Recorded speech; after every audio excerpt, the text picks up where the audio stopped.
Hello again, and welcome back to Granny Dorothy Visits. Today's topic is how to process your world. And the first reading is from Wayne Dyer's Everyday Wisdom. And he said, "No one can create anger or stress within you. Only you can do that by virtue of how you process your world." And the next reading is from Julia Cameron's Blessings. The quote at the top of the page is from Thich Nhat Hanh. "The present moment is filled with joy and happiness. If you are attentive, you will see it." Blessings build upon blessings. I choose to see and build upon the good of every moment. In counting my blessings, I consciously and concretely build a life of gratitude. A life of gratitude is built upon optimism, expectation, and attention to the good of every instant as it unfolds. This is not denial of adversity, rather the choice to consciously count and encounter my moment-to-moment good is a spiritual discipline. My trained optimism creates in me a stamina funded in the constant flow of minute but perceptible spiritual nutrients which fuel me, body and soul. I bless my conscious attention to good. And the last one is it's a Richard Carlson book, but this one is called Don't Get Scrooged. How to Thrive in a World Full of Obnoxious, Incompetent, Arrogant, and Downright Mean-Spirited People. And this is called Take Back the Wheel. Don't let Scrooges hijack your mind. Each one of us has a mental steering wheel, but sometimes we hand it over to a Scrooge. Just thinking about a Scrooge or of a recent encounter you've had with one is enough to make you feel nuts.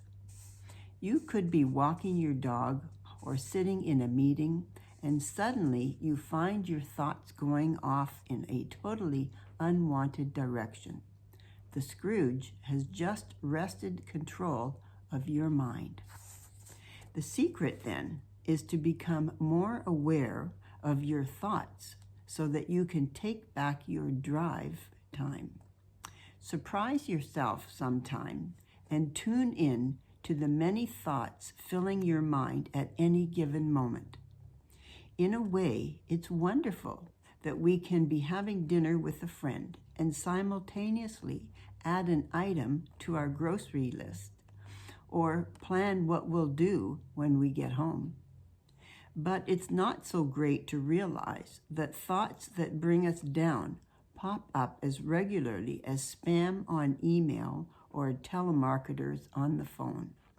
The good news is that, unlike with spam and phone solicitors, simply becoming aware of annoying thoughts goes a long way toward eliminating them. Suppose, for example, that there's someone at work who seems to live to undermine you. He's your least favorite person at work. But you're at home now. The workday is done.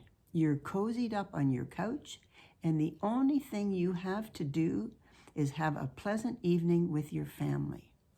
Then the key turns and the engine starts. You've started thinking about that jerk at work. Images of the latest sneaky maneuver by the co-workers from hell roll by like scenery. Your brow is knit, your blood pressure is rising, and you haven't heard what your spouse just said. All this while you're safe at home and the co-worker is nowhere in sight. What I call frustration recognition is simply the process of realizing when this kind of thing is happening. Once you tune in and realize that it's your own thoughts, not the coworker wreaking havoc with your evening, you are back in the driver's seat. You can't control what other people do, especially people who aren't even there. But you can control your thoughts, especially with practice. You can bring yourself back into the present, perfectly comfortable moment. It's disconcerting and even humbling to recognize how easily our own minds can be carjacked. But it's also a testament to the tremendous horsepower under the hood. If we can accelerate toward the brick wall of a bad mood, we can also stamp on the brakes.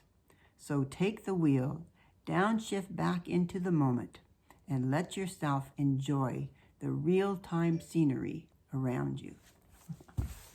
So that's good advice, because I know oftentimes our minds get carjacked and we get all worked up and upset about something that has already happened. And, it's exactly like he said, you're home safe and sound. So we have to try and remember to just take the wheel for ourselves, for our own life, and change our thoughts onto our family around us and enjoy the beauty around us. So I wish for you to have a wonderful week, and I send you my love. Till next week. Bye for now.